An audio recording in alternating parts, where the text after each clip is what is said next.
Bienvenue à La santé au-delà des mots, un rendez-vous avec des gens passionnés du réseau de la santé.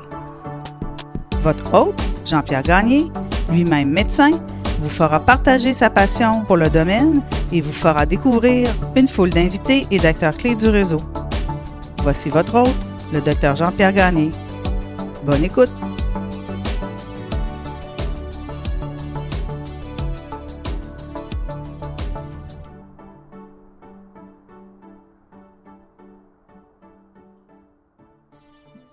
Bienvenue à cet épisode du balado La santé au-delà des mots. Cette semaine, deux invités bien intéressants. Dr Roger Grégoire, qui est chirurgien colorectal à la retraite, que vous connaissez pour l'avoir entendu dans deux épisodes précédents du balado.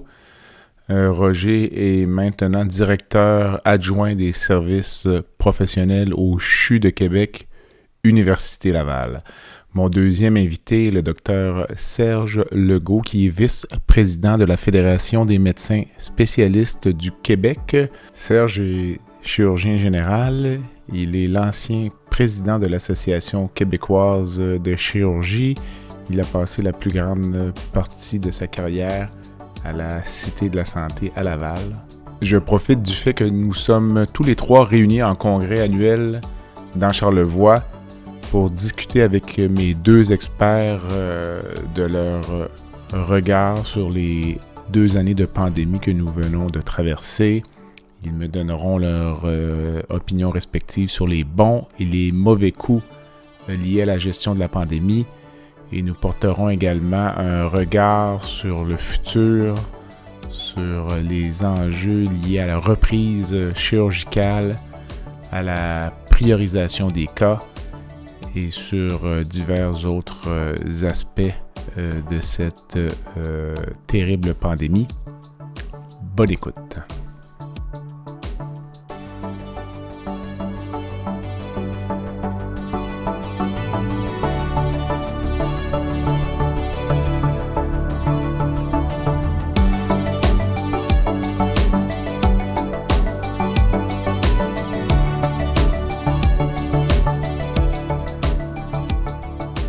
Serge, bonsoir. Salut. Roger, bonsoir. Bonsoir. Merci, messieurs, de vous joindre à moi donc à la Malbaie durant le congrès annuel de l'Association québécoise de chirurgie pour discuter avec vous de la pandémie essentiellement, compte tenu que vous êtes impliqués différemment, mais de façon intense dans ce processus. Mais avant ça, j'aimerais, parce que dans les deux cas, vous avez eu des changements importants dans votre carrière durant la pandémie. Donc, toi, Roger, tu as pris ta retraite, tu es devenu directeur des services professionnels adjoint au CHU de Québec. C'est ça, en fait, quand ça a commencé, j'étais encore en pratique active, mais j'avais déjà annoncé que je prenais ma retraite en juin 2021. Puis on m'a demandé, en fait, à ce moment-là, de coordonner les activités chirurgicales et endoscopiques pendant la pandémie, ce que j'ai fait. Puis en juin 2021, ben là, j'ai pris ma retraite officielle de la chirurgie de la clinique. Puis là, je suis devenu DSP adjoint au CHU de Québec, là, avec secteur pertinence, en lien encore une fois avec la chirurgie. Ça a été quoi pour toi de prendre ta retraite? C'est comme une retraite un peu déplaisante. Il n'y a pas de célébration. On a moins l'occasion de dire au revoir. Non, c'est ça. Ça a été... Ben écoute, ça a été... tout le monde a eu à faire ses deuils dans cette pandémie-là. Hein. Je veux dire, nous, moi, bon, je suis un vieux chirurgien, puis c'est correct, là. Mais tu sais, il y a plein de monde qui a eu à faire des deuils. Les enfants ont eu à faire des deuils. Les parents ont eu à faire des deuils. C'est comme ça. Qu'est-ce que tu veux que je te dise? Il faut être philosophe par rapport à ce désastre-là, je dirais. C'est un désastre humain sans précédent, là. Toi, Serge, tu étais président de l'Association québécoise de chirurgie, ce qui t'a amené finalement à piloter un comité provincial des blocs opératoires, qui t'a amené finalement à la vice-présidence de la FMSQ. Donc, comment... En fait, c'est un imprévu complet. Oui, tout à fait. On m'a demandé de siéger sur le comité directeur COVID-19 au ministère. Mm-hmm. Je me souviens très bien des dates parce que mon anniversaire, c'est le 12 mars. Alors, j'ai reçu l'invitation quelques jours auparavant de Lucio Paterni pour que je siège sur le comité directeur COVID-19 pour apprendre le lundi 16 ou 17 mars que j'étais président du comité des blocs opératoires, ce que je savais pas. Je l'ai su sur place. Et puis, dans ce temps-là, on avait 3 réunions par jour.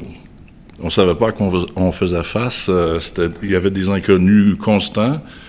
Alors, mes collègues, parce que j'étais chirurgien général en pratique active, mes collègues ont été assez chics pour me donner un congé de service pendant 3 ou 4 mois où j'ai siégé presque tout le temps sur ces comités-là.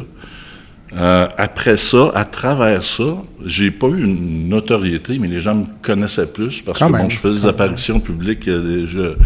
Je faisais du commentaire aussi dans les médias, et puis on m'a approché à la FMSQ pour me proposer le poste de vice-présidence. Là, c'est un poste électif. Là, finalement, j'ai été élu à la FMSQ, donc ça a complètement changé ma trajectoire de carrière, complètement. Trajectoire de vie à certains égards, même? Oui, certains. Là, présentement, je travaille comme chirurgien général 2 jours par semaine à l'hôpital.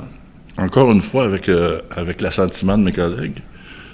3 jours par semaine à temps plein à la FMSQ. Donc, on peut dire que c'est un imprévu. Tout à fait. Mais un imprévu avec lequel je vis tout à fait bien. Là. Il n'y a aucun problème pour moi. Là. C'est correct. Te verrais-tu retourner à une pratique active où tu as la piqûre de l'administration puis de la gestion des soins de santé? Au stage de ma carrière, ça fait 31 ans que je suis un chirurgien en pratique active. Je crois que j'ai contribué pas mal. De me voir retourner à faire l'ouragan, le cyclone de la vie d'un chirurgien général. Là, je la constate un peu en regardant comme spectateur. Est-ce que je voudrais retourner à temps plein? La réponse est probablement non. Roger, l'état des listes d'attente en mars 2020 par rapport à mai 2022. Si on parle des listes d'attente opératoires au Québec, ça ressemble à quoi? Bien, Serge pourrait probablement être un peu plus précis par rapport aux listes opératoires au Québec, mais ce que je dirais, là, puis Serge, corrige-moi, je dirais qu'on était aux alentours de probablement 120 000 patients en attente en mars 2020, puis qu'on est probablement monté à quelque part entre 160 et 165 000 patients. À l'hôpital au CHU de Québec, qui est quand même le plus gros hôpital, qui a la plus grosse liste d'attente au Québec, on est passé de 11 300 patients à 17 000 patients, une augmentation de 50 %. Dans les autres secteurs d'activité? Ça a été variable, en fait. Naturellement, le délestage nous a fait très mal, et sûrement qu'on va revenir pendant l'entrevue là-dessus. Mais les secteurs ont été affectés très différemment. Les secteurs médicaux, étant donné qu'on admet à partir de l'urgence, ont été un peu moins touchés. Les secteurs qui ont été très, très touchés, c'est le secteur des blocs opératoires et le secteur ambulatoire. Entre autres, l'endoscopie, les cliniques externes. Par contre, en consultation externe, on a eu, par entente, là, entre la FMSQ et le ministère, la possibilité de faire ce qui avait été demandé depuis de nombreuses années, de la téléconsultation. Et certaines spécialités se prêtaient relativement bien à ça, d'autres moins. On peut, par contre, penser à l'ORL, c'est un peu difficile de regarder dans une oreille, ou en ophtalmo, c'est un petit peu difficile de regarder dans un œil par télémédecine. Par contre, il y a d'autres spécialités qui se prêtaient à ça, et ça a fait que les listes d'attente, en tout cas en consultation externe, ont augmenté moins. En endoscopie, ça aurait été relativement majeur aussi, une augmentation chez nous d'à peu près 30 %. Si je peux me permettre, Bien sûr. Présentement, les derniers chiffres, là, c'est à peu près 154 000 patients. Au début de la pandémie, on était en bas de 100 000, c'est sûr. Mais la statistique la plus spectaculaire, là, c'est les patients en attente depuis plus d'1 an. Avant la pandémie, on était en bas de 1 000. Au Québec. Au Québec. Présentement, on est à 21 000. Donc, la liste d'attente des patients de plus d'1 an n'a pas doublé, là. Elle est 20 fois plus importante. C'est rendu à un niveau où, puis je le dis tout le temps, les chiffres, ça ne veut plus rien dire.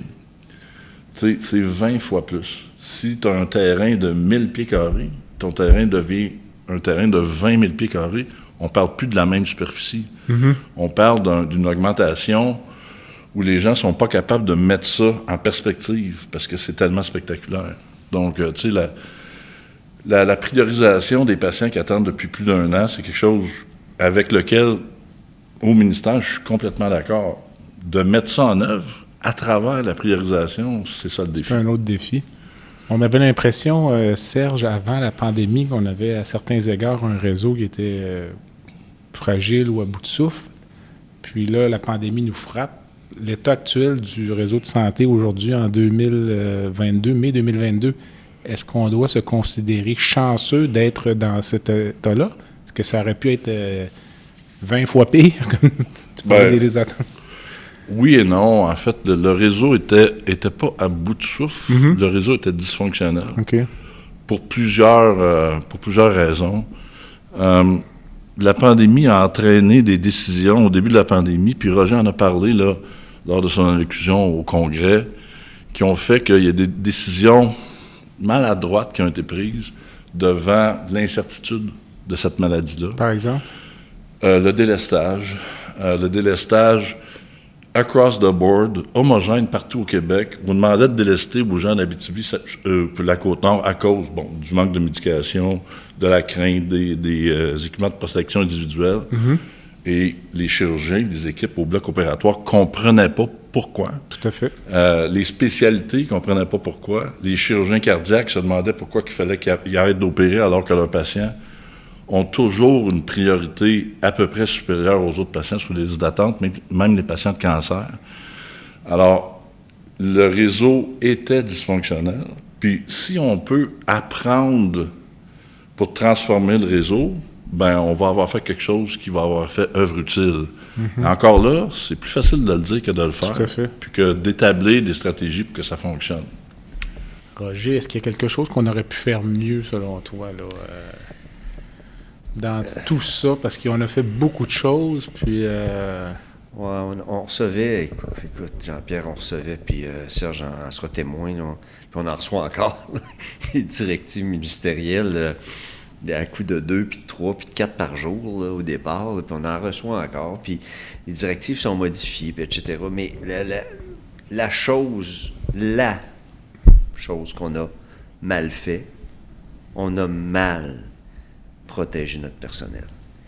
Puis si on a aujourd'hui les démissions, puis on a eu les démissions, puis on a un manque criant de personnel partout, puis tout le monde le sait, là.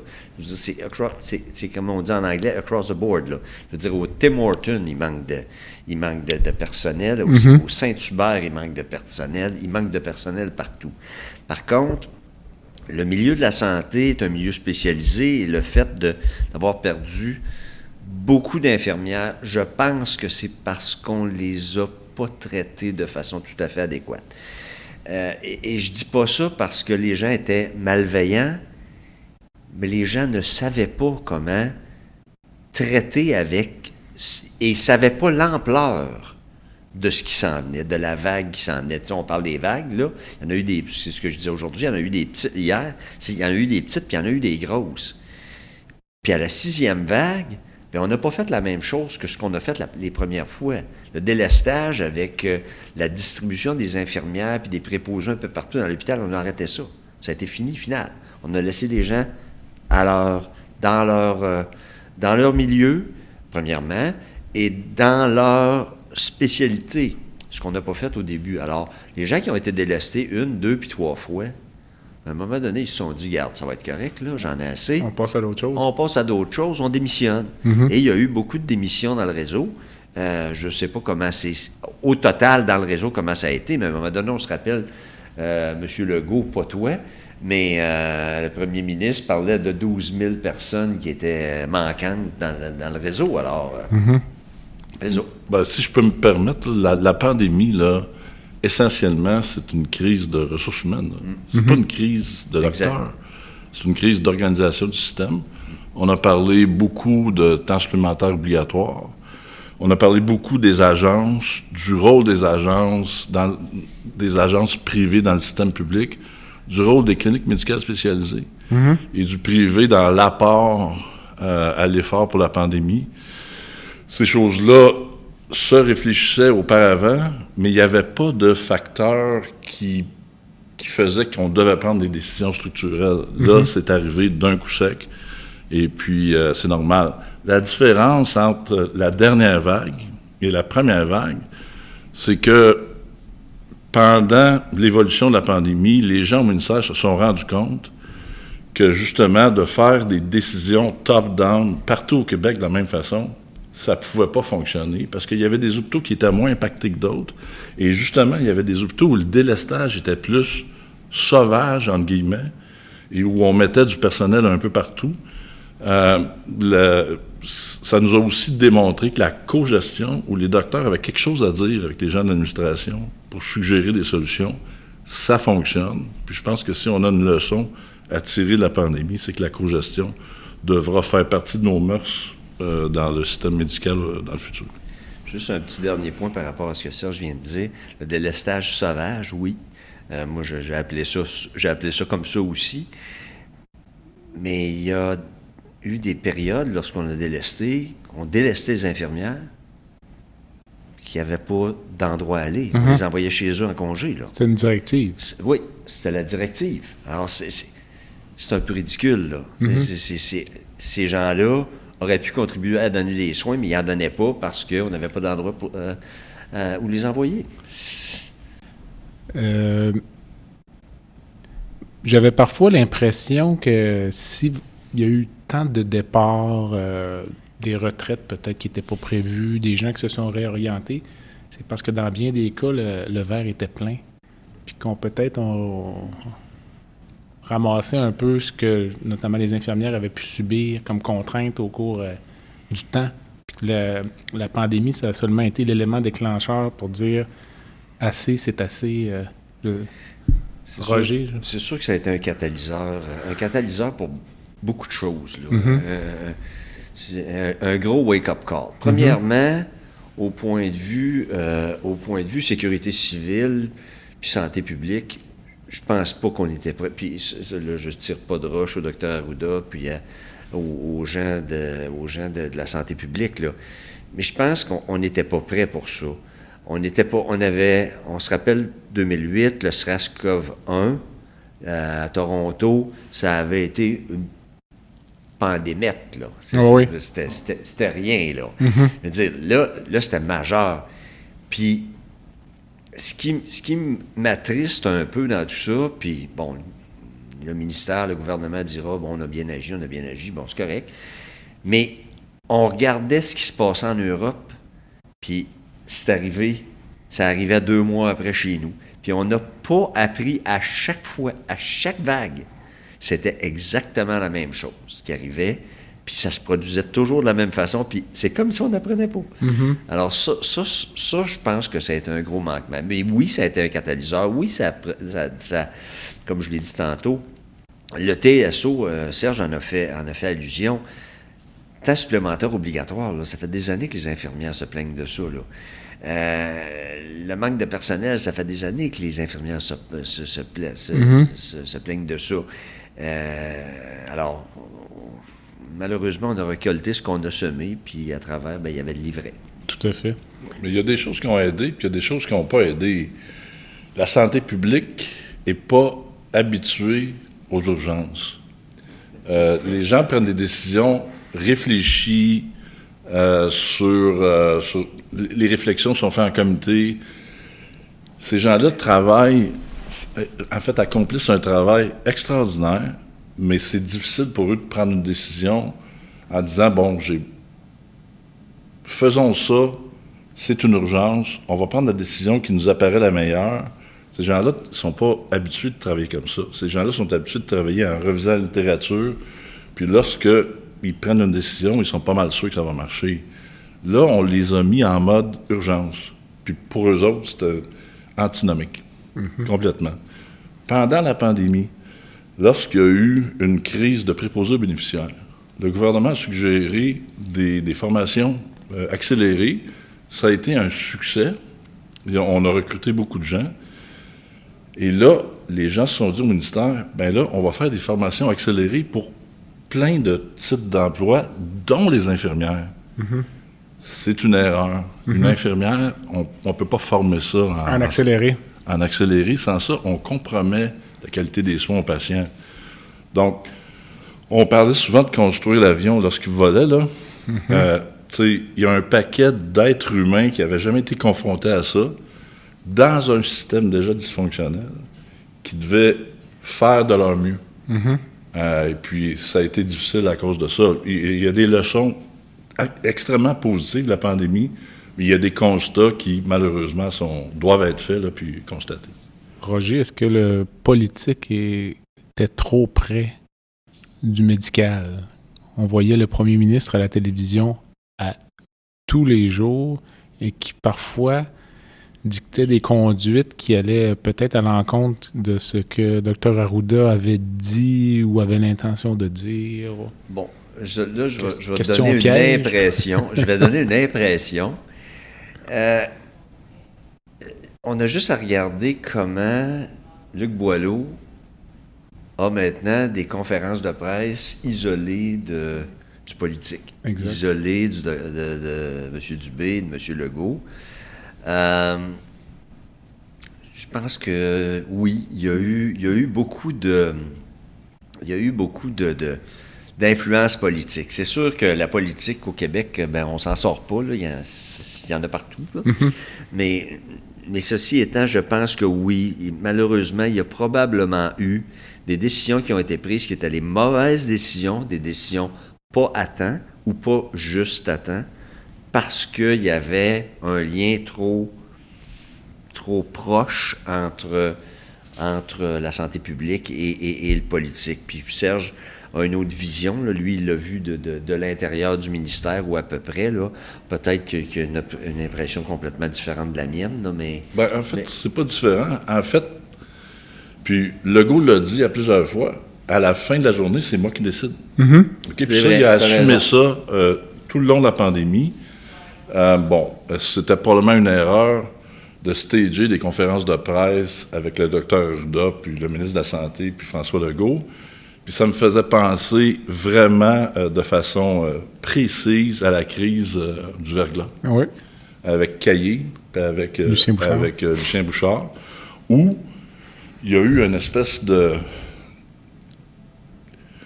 d'assentiment général de la façon de faire. Les gens étaient là, il y avait une crise, on se réunissait, on prenait des décisions. Là, c'était à un autre niveau. Là. C'était complètement différent de la crise là, du triangle du verglas, vous vous en souviendrez. Mm-hmm. Et puis, au début de la pandémie, les journalistes étaient critiqués quand ils demandaient des questions difficiles dans les conférences de presse. Fait que c'est facile de faire un constat que, c'est sûr que le fait que le directeur de santé publique est un sous-ministre d'office est suspect d'emblée, parce que c'est impossible qu'il soit pas de connivence, mais qu'il n'y ait pas une connotation politique à son travail, OK? Mais à la fin de la journée, ça va toujours être François Legault qui va décider des décisions faciles ou difficiles. Puis ça, je pense qu'il faut que les gens s'en rendent compte. Serge, tu as souvent parlé là, en réunion dès le début, je pense. Dès presque, je dirais pas le 16 mars 2020, mais presque, des victimes collatérales de la COVID, du fait que c'était dangereux si on mettait trop d'emphase sur la prise en charge des patients qui avaient la COVID, des patients qui n'avaient pas la maladie pourraient finalement souffrir. Puis il y a encore des gens aujourd'hui qui disent qu'il y aura peut-être plus de victimes collatérales de la COVID que de vraies victimes. En fait, il y a plein de victimes collatérales de la COVID, puis j'ai souvent mentionné les gens qui sont à l'extérieur du système de santé. Tu sais, on parle des malades, on parle des patients qui ont des cancers, on parle des patients qui ont des maladies fonctionnelles et puis qui souffrent de l'attente, etc. Mais on ne parle pas assez souvent des gens qui ont perdu leur emploi à cause de la fermeture du Québec, des gens qui vivent des situations excessivement difficiles, imprévues, La population générale n'était pas prête à ça. Fait qu'au début, c'était cool, là. On était en vacances. Mais quand ça a duré 2 semaines, 3 semaines, 1 mois, 2 mois, où les gens ne pouvaient pas gagner leur vie, c'est sûr qu'il y a eu des suicides, qu'il y a eu des démissions, qu'il y a eu des gens qui ont fait faillite. Ça, on n'en parle à peu près jamais. La première dérogation à la ligne a été faite par l'Association des pédiatres, où est-ce que, tu sais, les écoles étaient fermées depuis longtemps. Et puis les pédiatres ont dit, un instant, là, les enfants, là, ils ont besoin d'aller à l'école. Puis c'était à contre-courant avec la ligne de pensée du ministère. Mais ils ont eu le courage de le faire. Alors, des victimes, là, qu'on voit pas, il y en a plein. J'en ai souvent parlé, mais en même temps, qu'est-ce qui est le plus important? L'ordre, tu sais, la population en général ou plusieurs petits groupes qui souffrent de leur côté sans être entendus. Tu sais, des victimes silencieuses de la pandémie. Quand on regarde les journaux, qu'on regarde les revues de presse, presque à tous les jours pendant la pandémie, il y avait quelqu'un qui se manifestait en disant « vous nous oubliez ». Alors, c'est correct de penser à ça, mais en même temps, les décisions structurelles, les décisions qui étaient importantes devaient tenir compte de la population générale. Fait que c'était vraiment tough, là. Moi, j'ai l'impression qu'il y a même des victimes qu'on ne suspecte pas encore, là, notamment les enfants nés durant la pandémie. Je me suis fait raconter que les enfants dans les centres de la petite enfance dessinent des bonhommes, pas de bouche. Donc, ces enfants-là sont allés en garderie, n'ont jamais vu leur... mon petit-fils est né 4 mois avant la pandémie. Ah ben, c'est tout à fait ça, je pense. Là, alors, effectivement, là, c'était le masque, puis c'était le free-for-all dans les CPE, parce qu'on voulait accueillir les enfants, mais on ne savait pas comment dealer avec les décisions du gouvernement. Il y a des enfants qui ont été confinés pendant plus qu'1 an, sans socialiser avec personne. Puis moi, il y a des grands-parents comme moi, nouveaux grands-parents, qui n'ont pas été capables de voir leurs petits-enfants pendant 1 an, 1 an et demi. J'ai connu Louis, j'ai fait connaissance avec mon petit-fils via Messenger. C'est incroyable. C'est quand même assez fou. Est-ce que ce manque de socialisation-là, en bas âge, va avoir des conséquences à long terme? T'sais, on peut certainement, de façon pertinente, se poser la question. Je ne connais pas la réponse, mais on peut se poser la question. Roger, ton impression? C'est sûr que comment dirais-je? C'est pas... Ça frappe pas de la même façon. Les différentes couches de la société, ça les frappe pas de la même façon. Comme dit Serge, il y a ceux qui ont perdu leur emploi, leur business, il y a le côté purement économique, il y a le côté émotionnel, il y a le côté affectif, il y a le côté socialisation. Les enfants, comme Serge dit, les enfants qui vont pas à l'école, là, puis qui ont 5-6 ans, là, puis que les parents sont à la maison, puis qui sont obligés de faire du télétravail, là, il y en a qui ont fait ça pendant...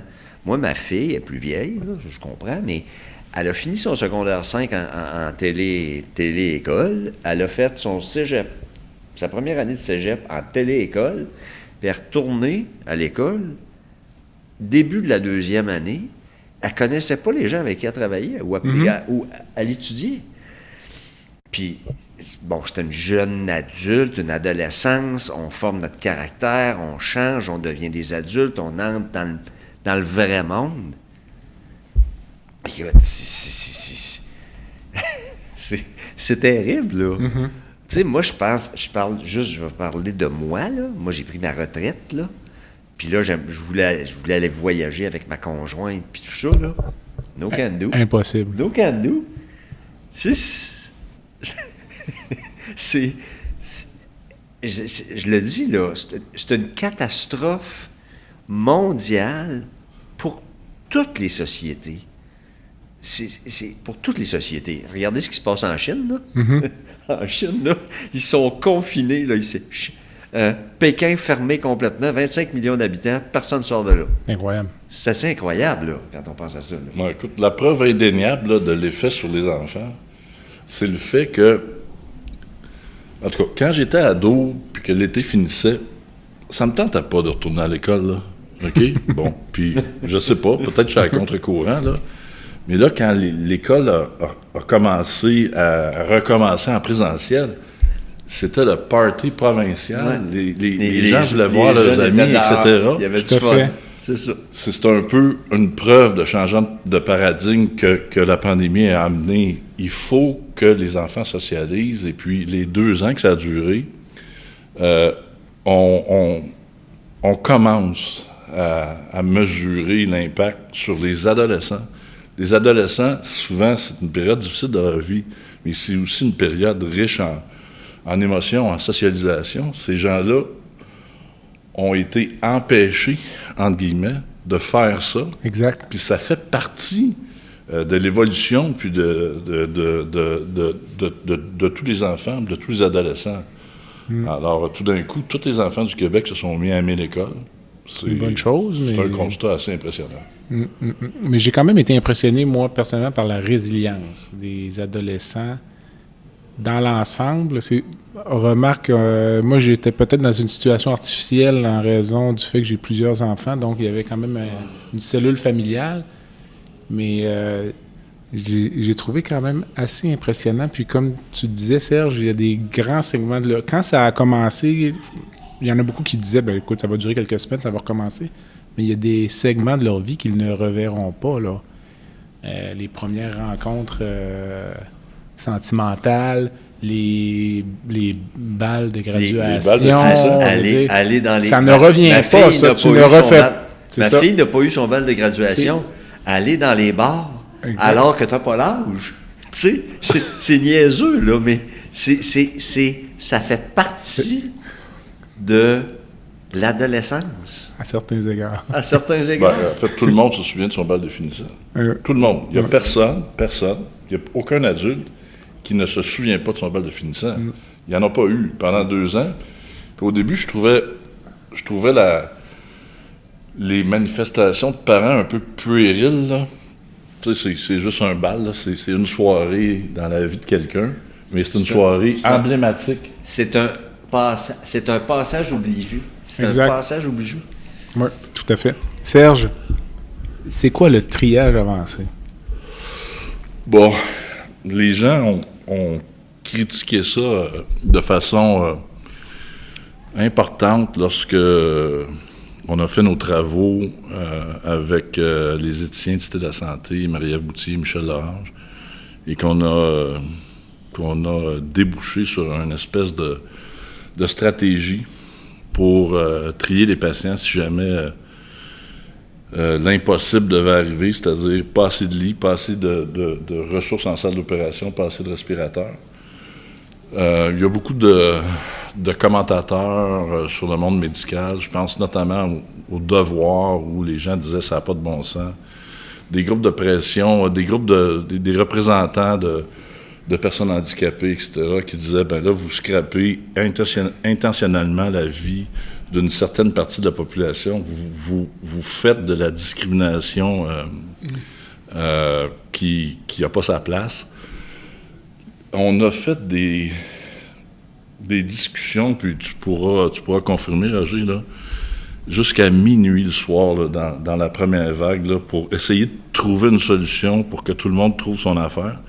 Moi, je dois saluer le travail de Marie-Ève Boutier, de Michel Lorange là-dedans, parce qu'ils ont été capables d'enligner la discussion vraiment sur la composante éthique de ces choses-là. Alors, le triage avancé, c'est vraiment de dire... on prend une décision à la fin de l'exercice, sur un patient qui ne recevra pas de soins versus un patient qui va recevoir des soins. Alors, on ne choisit pas le patient qui va mourir d'absence de soins, on choisit le patient qui va vivre. Puis ça, personne ne voit ça de cette façon-là. À la 5e vague, en janvier 2022, on n'est pas assez proche, là. Puis j'ai toujours dit... dans la stratégie, puis dans les scénarios que les gens ont revisés dans leur tête, qu'est-ce qui arrive avec... De prendre la décision, c'est une chose, Mais d'aller dire à la famille du patient, malheureusement, là, votre mari, votre fils, votre fille ne pourra pas être intubé parce que le résultat de la priorisation du triage avancé a fait que c'est pas lui qu'on a choisi. C'est quoi l'impact de la blessure morale de la personne auquel on confie d'aller porter à la famille la décision? Ce message-là. Pour moi, c'était ça qui était le plus important. Les comités, c'était des comités indépendants de médecins, d'éthiciens, d'administrateurs qui ne connaissaient pas le patient. C'était souvent des patients qui étaient... En fait, il fallait que le patient ne soit pas dans l'hôpital. Il fallait que personne connaisse le patient. Mais à la fin de l'exercice, il fallait que quelqu'un aille dire à la famille, malheureusement, vous n'êtes pas choisi. Comment on fait pour vivre avec ça? Quel genre de critères, disons, là, aurait pu être appliqué là, pour qu'on en vienne à la décision de ne pas notamment de ne pas intuber un patient? Là. C'était quoi, mettons, les réflexions? Je ne veux pas aller dans les détails, oui. Des étapes de la priorisation, oui. Mais à la fin, si 2 patients étaient complètement équivalents, d'accord, c'était de la randomisation. OK. C'est de flipper un 25 sous, là. Puis quand tu réfléchis à ça, c'est probablement la mesure sociale la plus juste. Tu as 2 patients, tu es incapable, par les critères de priorisation, de décider qui va avoir le respirateur, ça finit que tu randomises. Puis that's it. Ça, c'est jamais arrivé, jamais avant. Le triage, ça a commencé, tout le monde le sait, là, pendant la guerre. Les médecins devaient prendre des décisions sur le terrain, OK, sur qui survivait, qui ne survivait pas. C'est un peu copié là-dessus. Mais on est en 2022. Comme les chances de survie pouvaient être un critère. Oui. Les chances de survie, c'est pas l'âge, là. Comment on appelait ça? Le cycle de vie. Le cycle de vie, oui. C'est ça. La chance qu'une personne ait la chance d'avoir la même chance que celui qui est plus âgé, c'est pas en fonction de l'âge, c'est en fonction de la maladie, qu'elle ait la chance d'avoir le même nombre d'années de vie qu'une autre. Ça faisait partie beaucoup des critères. Naturellement, les chances, en chirurgie entre autres, là, les chances de survie à la maladie, la consommation de ressources, qu'est-ce que ça prenait, les chances de complications, etc. Tu sais, je veux dire, il y avait tout c'était un step down, là. Et je veux dire, c'était... puis il y a beaucoup de monde qui ont participé à ça. Oh, là. beaucoup. En chirurgie, nous, du côté chirurgical, il y a beaucoup de gens qui sont passés à travers ça. Puis il y a eu aussi les gens des soins intensifs, parce que le bottom line, là, c'est qu'à la fin, là, c'était ça, là. C'était... Qui va avoir le respirateur? Les ventilateurs. Qui va être aux soins intensifs? Qui va avoir les soins maximaux? Puis qui ne les aura pas? C'est ça, là. Puis on n'a jamais été éduqué en médecine comme ça. Tout à fait. On soigne le patient le plus malade, sans se poser de questions. Là, on doit considérer, est-ce qu'on soigne le patient le plus malade, le patient qui a les meilleures chances de survie? Le patient qui va consommer le moins de soins? On a parlé longtemps des discussions à ne plus finir sur l'utilité sociale du patient. Peut-être que je nomme ça mal.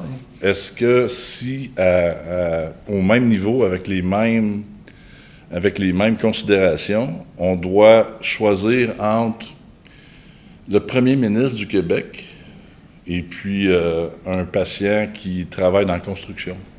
Ça peut dépendre de ton allégeance politique, là. Mais on n'ira pas là. Mais les éthiciens étaient vraiment complètement d'accord, sans vraiment hésitation. On ne devrait pas aller là-dedans. OK. Souvenez-vous, en première vague, là, Boris Johnson a été malade. Là. Ouais. Il a été vraiment pas mal malade. Est-ce qu'on aurait donné le dernier respirateur au travailleur de la construction ou à Boris Johnson? Mais dans l'algorithme qu'on a créé, il n'était pas question de considérer ça. Fait que c'était une façon de réfléchir inédite. Puis ça faisait... C'est pas des malaises, mais c'est... Le risque de blessure morale de l'équipe qui choisit, puis de la personne qui est confiée pour aller dire ça aux patients et à leur famille, c'est significatif. Mais je dirais que ça nous a amené dans une autre dimension aussi comme médecin. puis comme avec l'aide de Mme Boutier puis de M. Lorange, là, ça nous a emmenés dans un terrain là, qu'on n'avais jamais exploré. Là. Es-tu d'accord avec ça? Oui, tout à fait. Comment penses-tu que la population aurait réagi à l'implantation de ces mesures-là?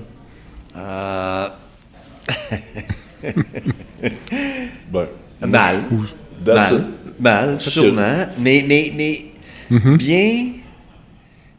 bien expliqué, ça aurait peut-être été moins pire. Mais c'est sûr qu'il y aurait eu des groupes de pression. Je vois déjà... On les voit déjà un peu. Je vois déjà des groupes de pression. Là. Je vois déjà Maître... comment il s'appelle? Là, le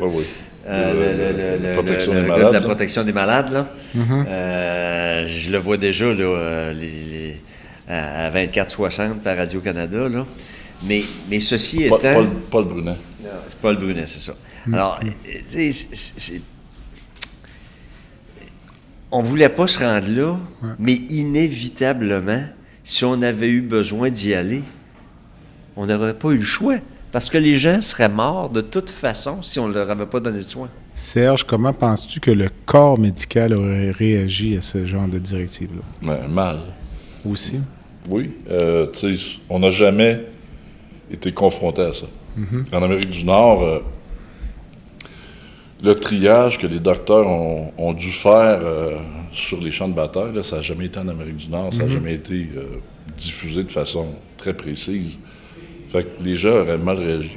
Incluant les médecins. Tout à fait. Parce que les médecins sont les avocats de leurs patients. Ils veulent les protéger. C'est une bonne chose. Oui, mais au début de la pandémie, c'était exactement le contraire qu'on nous disait de faire. On nous disait, là, votre patient, vous devez...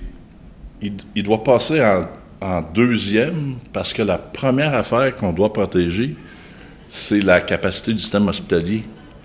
Fait qu'on doit demander à quelqu'un d'accepter de ne pas avoir de soins pour qu'on puisse survivre en milieu hospitalier.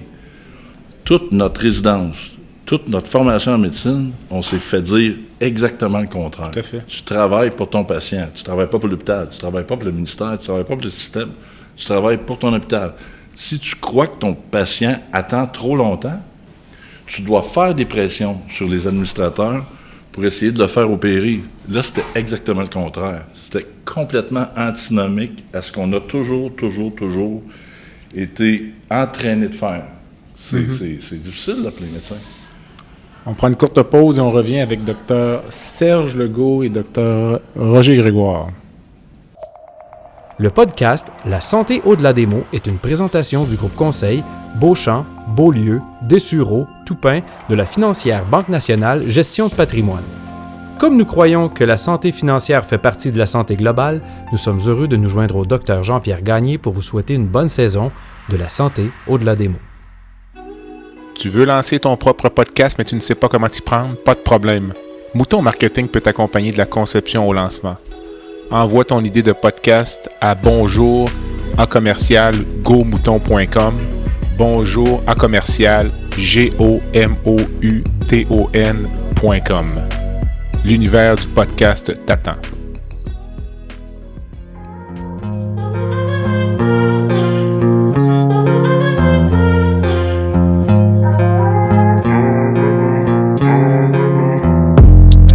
Visitez le site web du balado à www.baladosanté.ca au BALADO-SANTE.ca. Visitez également notre page Facebook, envoyez-moi des commentaires, des suggestions d'invités et abonnez-vous au balado sur la plateforme de votre choix.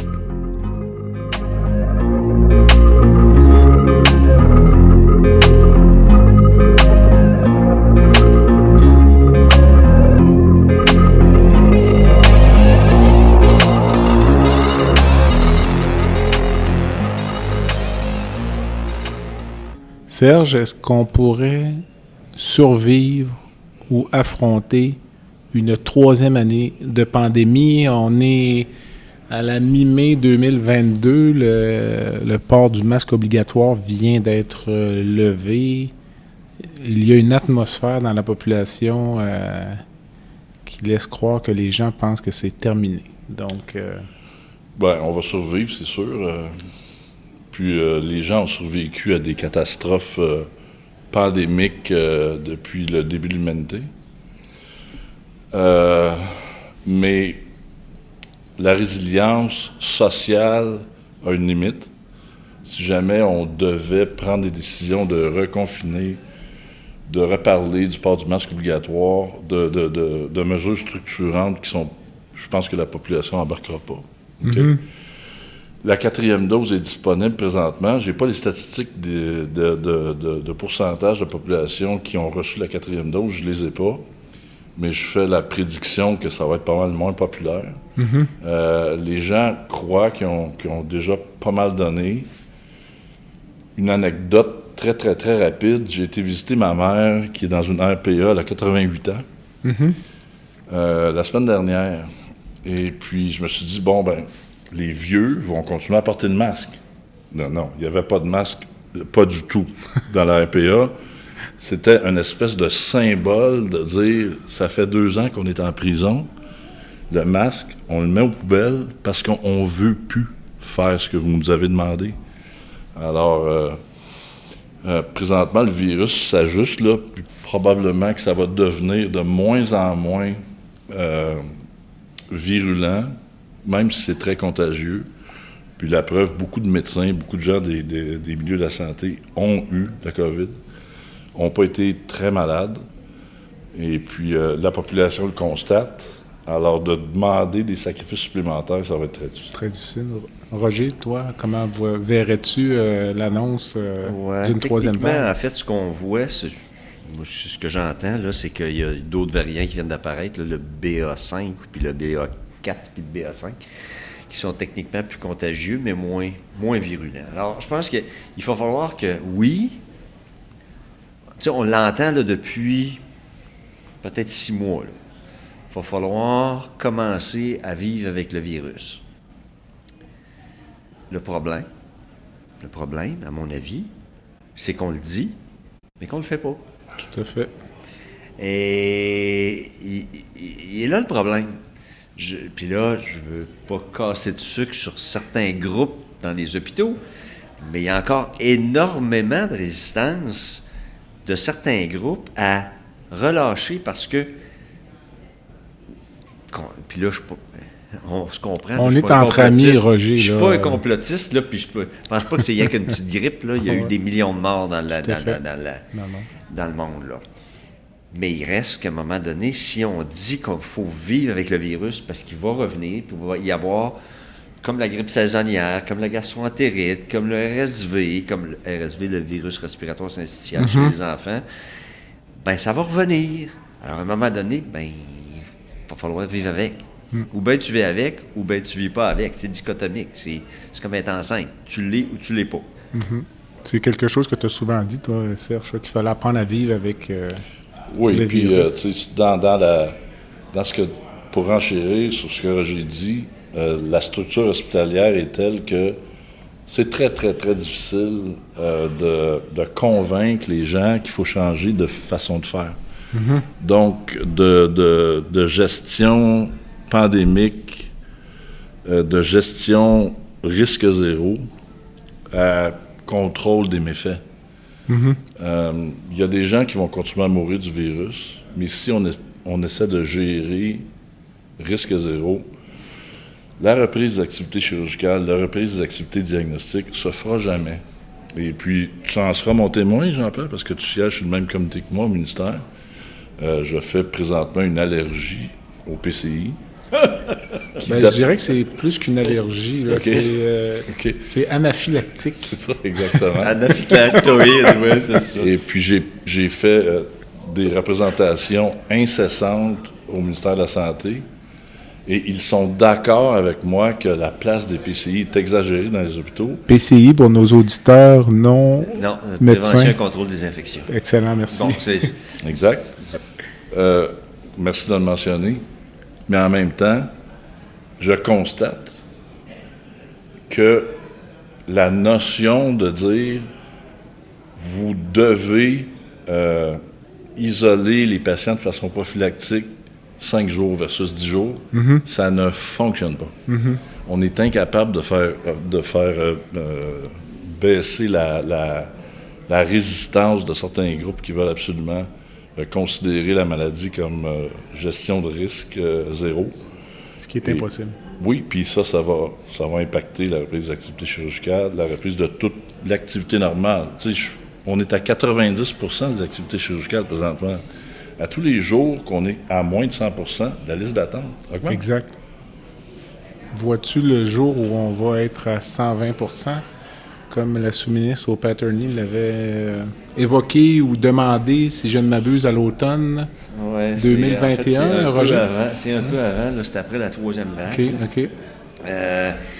Alors, il y avait des plans là, pour, monter à 100... Il fallait qu'on dépose au ministère, les hôpitaux, les établissements devaient déposer au ministère un plan de relance qui visait essentiellement à augmenter, trouver des stratégies pour augmenter ce qu'on appelle le backlog, là, tous les patients là, qui se sont accumulés sur les listes. Là. On n'avait pas la même définition du backlog, mais ça, c'est un autre débat. Tout à fait. Mais il reste que on nous avait demandé de faire des plans, et on avait des plans, et on avait déposé des plans. Mais à chaque fois qu'on a fait ces plans-là, c'est fait faire une jambette. On a eu 4e dose, 5e dose, 4e vague, 5e vague, 6e vague. Alors, c'est ça.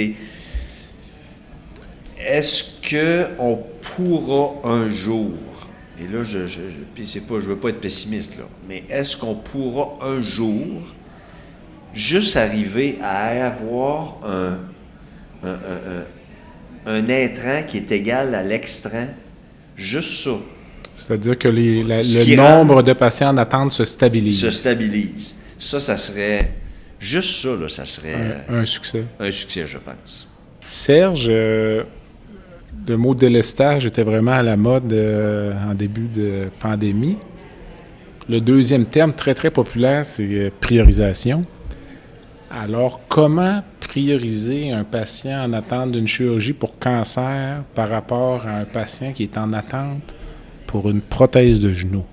Parce que c'est une question qu'on se pose, qu'on s'est posée et qu'on va encore se poser. Oui, bien, j'ai plusieurs choses à dire là-dessus. On t'écoute. Je dois dire que la Direction nationale de cancérologie, depuis le début de la pandémie, sous la direction de Jean Latreille, n'a jamais insisté sur le fait que les seuls patients importants opérés, c'était les patients qui avaient un diagnostic de cancer. Jean Latreille a travaillé de façon incessante pour s'assurer qu'il y avait des gens qui avaient des maladies fonctionnelles qui devaient continuer à être opérés. Récemment, la décision peut-être de changer la cible de 28 jours, de 56 jours, a été vraiment critiquée par les médias parce qu'on se disait que c'est de la manipulation du chiffre. Ce avec quoi je suis absolument pas d'accord. Il y a une réflexion qui se fait sur le fait qu'il y a des patients qui ont des cancers plus indolents qui peuvent facilement être retardés, alors qu'on doit porter l'emphase sur les gens qui sont souffrants, etc. Le défi pour moi, c'est pas ça. Le défi pour moi, c'est de prioriser les patients électifs sur une liste d'attente qui grandit de façon exponentielle. Et ça va être l'enjeu majeur si jamais on est capable de rehausser les activités en haut de 100%. On a créé un groupe au ministère de chirurgiens assez novateurs. Je ne m'inclus pas là-dedans, là, je fais partie de ce groupe-là, où on essaie de faire des modélisations sur une espèce de questionnaire sur l'importance des symptômes, sur la qualité de vie des patients. Un groupe de l'Université de Montréal, sous l'égide de Pierre Dubé, a fait des modélisations mathématiques sur comment on fait pour prioriser un patient électif par rapport à un autre. On continue à faire le travail, puis ça va nous aider à prendre des décisions. C'est sûr qu'un patient qui a un cancer du rectum ne peut pas échapper à la fenêtre thérapeutique qui fait que, il y a de la radiothérapie et de la chimiothérapie. On sait là, qu'il y a des préjudices potentiels à un retard, mais ça, on peut extrapoler ça à un patient qui a un test de sang dans les selles positifs et qui n'est pas capable d'avoir sa coloscopie. Fait que la priorisation, c'est vraiment un défi important, mais on doit le faire sous un œil scientifique, sous un œil absolument pas subjectif, où le patient fait de la pression, avec raison, parce qu'il n'y a pas des soins qu'il devrait avoir dans les délais raisonnables. On doit voir ça sous un œil scientifique, et ça, c'est pas facile. Roger, Serge parlait, là, juste pour préciser, il parlait de délai 28 jours, 56 jours. Quels sont les critères là, provinciaux? En fait, c'est des critères qui ont été fixés. Écoute, Jean-Pierre, je peux pas te préciser la date, là, mais ça fait quand même plusieurs années, probablement une quinzaine d'années, où le ministère, la cancérologie au ministère, a établi que 85% des patients devaient être opérés à l'intérieur de 28 jours quand ils avaient un cancer, quand il y avait un diagnostic de cancer, et 95% à l'intérieur de 56 jours. 56 jours. Bon. Le problème, c'est que de faire ce qu'on appelle un one size fits all, c'est un peu ridicule. Hein? C'est une réalité qu'on a faite avec ça, mais c'est un peu ridicule. Et on sait très bien, la science nous le dit déjà, il y a, comme disait Serge, des cancers qui sont plus indolents que d'autres. À l'intérieur même de certaines classes de cancers, il y a des cancers qui vont progresser beaucoup plus rapidement, qui sont beaucoup plus agressifs, qui répondent beaucoup moins bien au traitement que d'autres. Mais entre les cancers, il y a des cancers qu'on sait très bien, puis là, je vais en nommer deux, là, parce que ça, c'est toujours les deux mêmes qui reviennent sur la table. C'est le cancer de la thyroïde, puis le cancer de la prostate.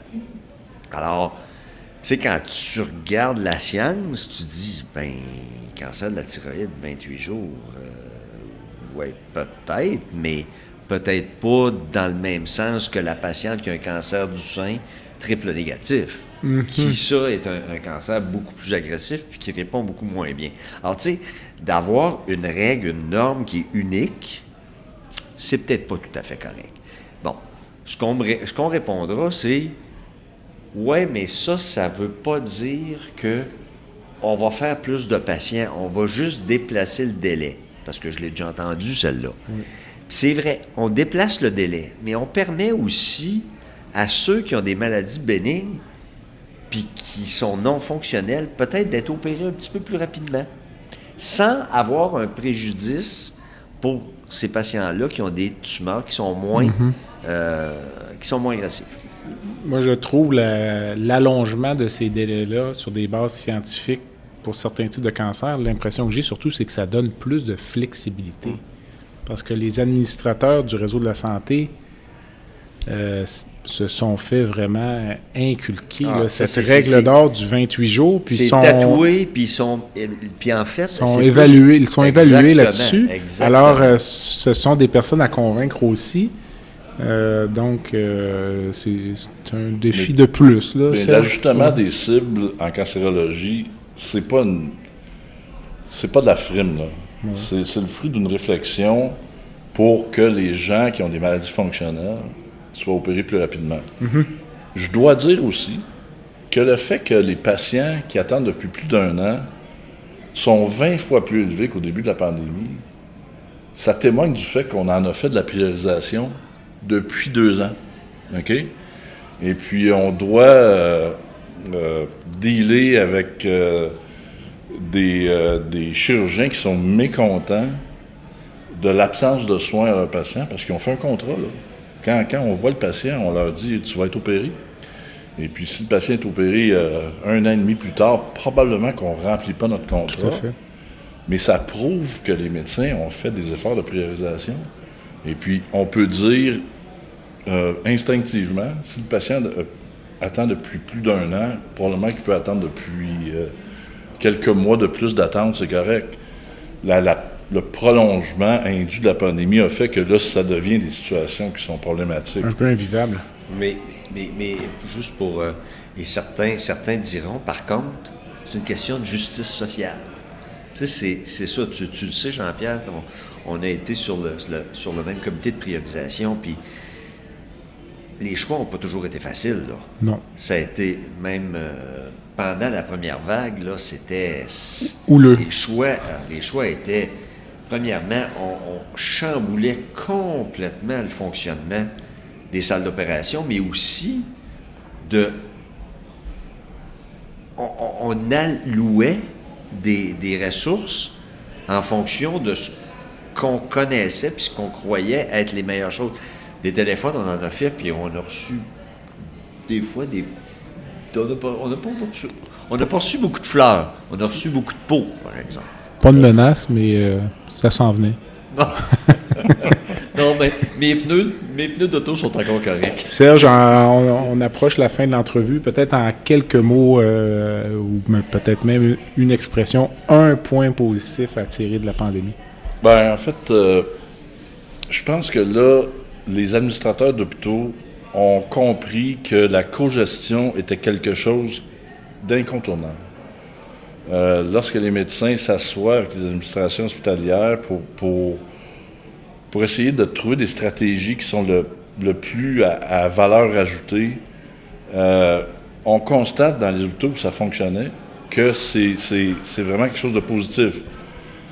La cogestion, auparavant, c'était pas nécessairement quelque chose qui était souhaité par les administrateurs. Tu sais, un administrateur s'administre, les docteurs s'opèrent, ça soigne. C'était probablement 2 familles où le mariage était forcé. Mais on est capable de contribuer aux décisions dans le système de santé à tous les niveaux. Donc, la cogestion a été quelque chose, d'après moi, qui a été une découverte pour beaucoup de docteurs et beaucoup d'administrateurs. Roger, un point positif à tirer de cette pandémie. Là, Un point positif. Le point positif, je pense que les administrateurs et la majorité des travailleurs ont pris conscience des gens qui les entouraient et de l'importance des gens qui les entouraient et de l'importance que c'est une chaîne, ça. C'est une chaîne de montage. Tu sais, c'est comme GM là, ou Ford ou Tesla ou whatever, là. S'il y a un maillon qui n'est pas là, bien, le système, il ne fonctionne pas. Et je pense que, oui, on a gagné face à tout le monde. Autant les administrateurs, les médecins, les travailleurs, les PAB, les préposés aux bénéficiaires, de la bienveillance.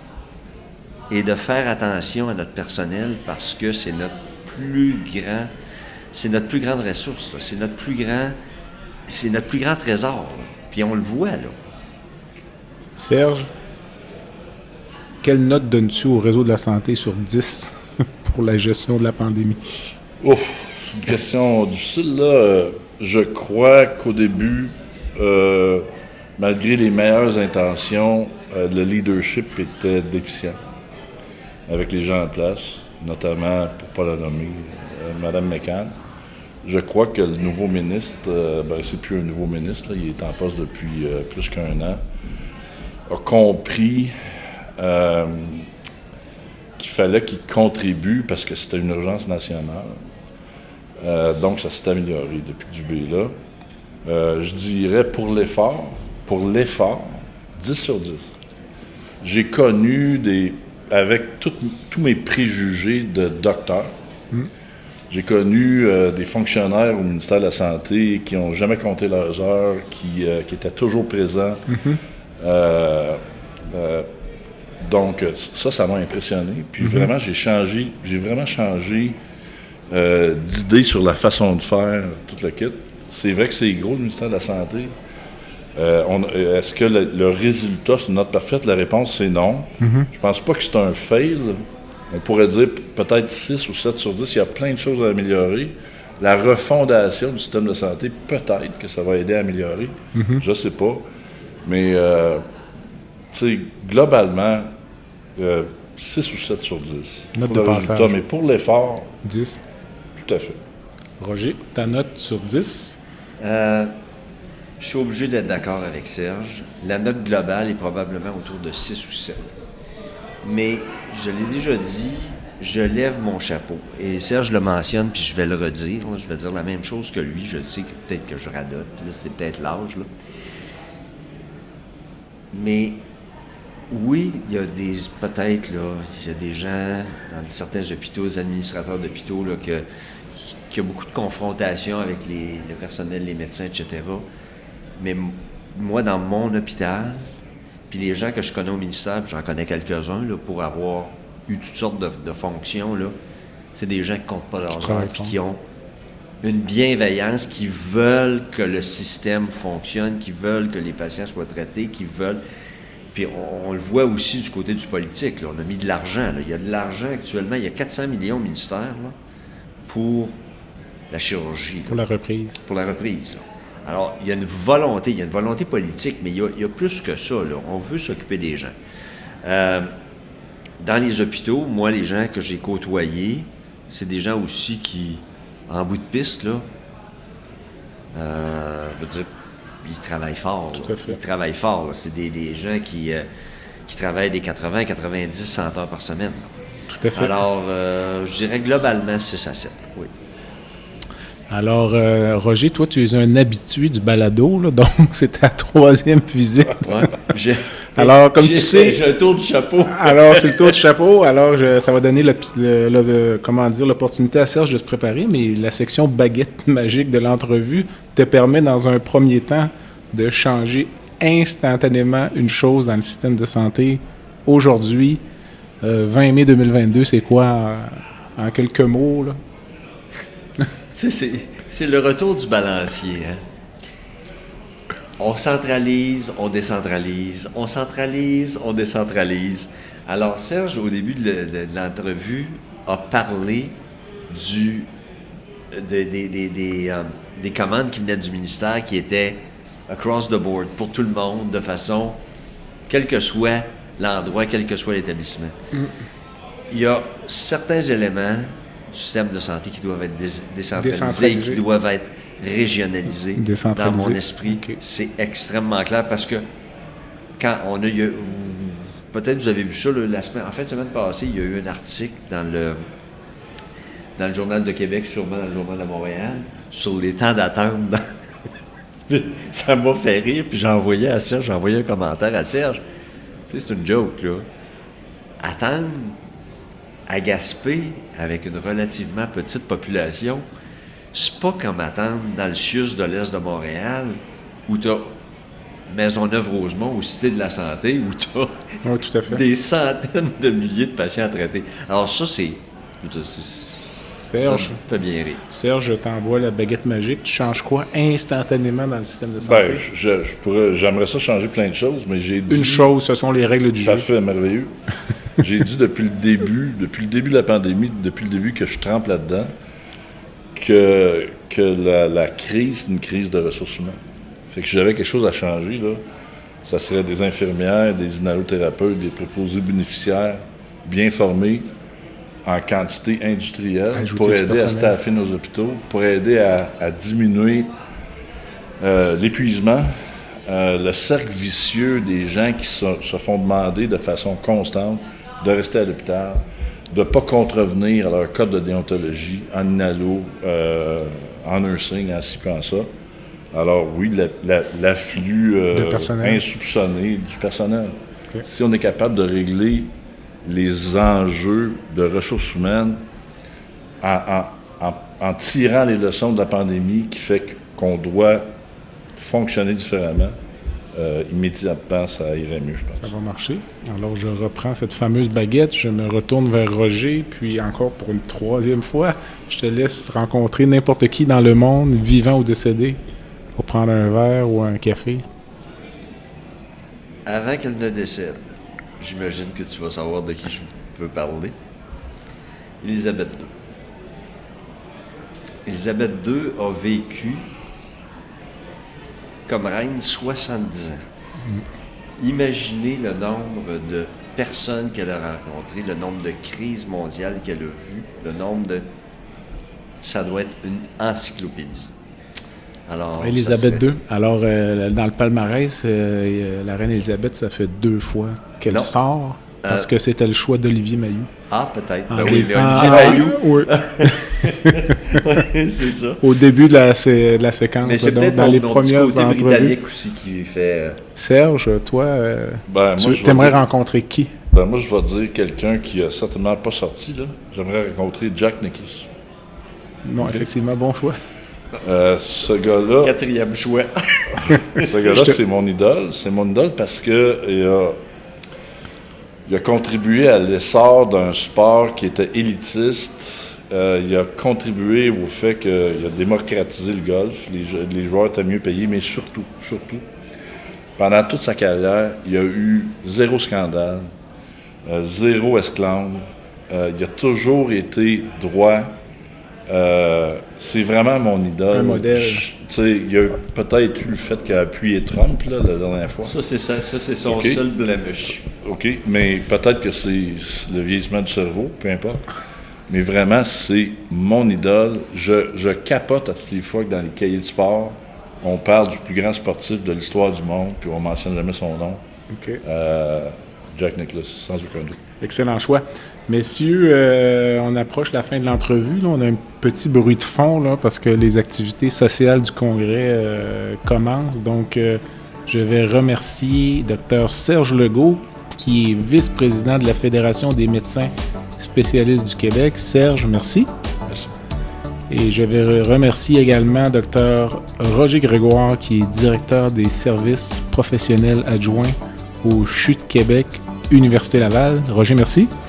Ça me fait plaisir, Jean-Pierre, tu me réinvites quand tu veux. Serge également, on va sûrement se reparler dans le futur. Alors merci les messieurs, puis à bientôt.